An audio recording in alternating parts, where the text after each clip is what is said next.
हे गे भगवती मैयो, अगर हमरा कन्या के बेटा हेतो न तो मैयो 24 पहर भगत देबो, गाजा बाजा के साथ मैयो तोहर जयकार करबो। जय हो मैया की जय हो।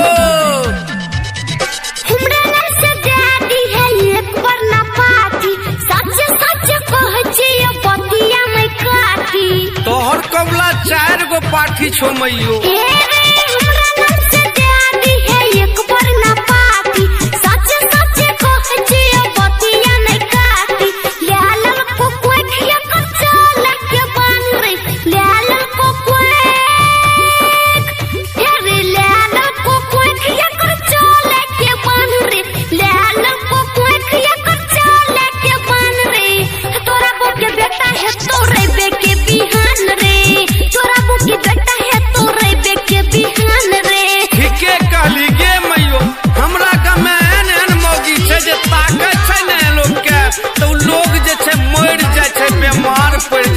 गे माय बेटा खातिर भाग्य दे दोनों टाके नामा, कहीं होना चलती है दुनिया के अंगना।